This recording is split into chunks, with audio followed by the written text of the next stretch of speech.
بسم اللہ الرحمن الرحیم۔ اس شخص کے لیے جس نے اس کی حقیقت کو پہچانا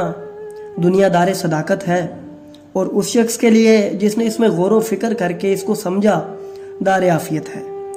اور جس نے اس میں عاقبت کے لیے زاد عقبہ جمع کیا دار دولت ہے۔ یہ خداوند عالم کے پیغمبروں کے سجدہ کرنے کا مقام ہے،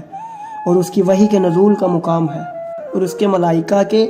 نماز ادا کرنے کی جگہ ہے، اور اس کے دوستوں کی تجارت گاہ ہے جہاں وہ اس کی رحمت حاصل کرتے ہیں اور اس کے منافع میں جنت حاصل کرتے ہیں۔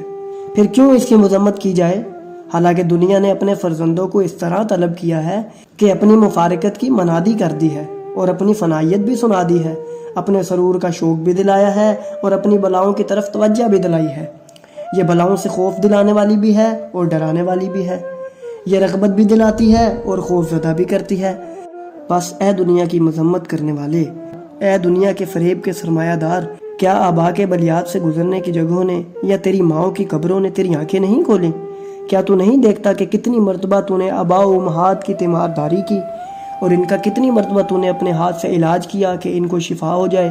اور کتنی مرتبہ تو نے ان کے لیے اتباع کو طلب کیا اور ان کے لیے دوا مہیا کی، لیکن تیری کوششوں نے انہیں کوئی فائدہ نہ پہنچایا، اور تیری شفاعت نے ان پر کوئی اثر نہ کیا، اور نہ تیرے شفاعت چاہنے سے اور نہ تیری طبی تیمارداری سے ان کی شفاعت ہو سکی۔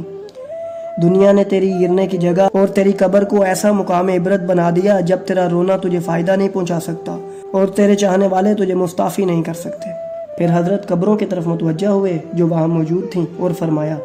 اے اہل ثروت و عزت، تمہاری ازواج سے دوسروں نے نکاح کر لیے، تمہارے اموال تقسیم کر لیے گئے، تمہارے گھروں میں اور لوگ ساکن ہو گئے۔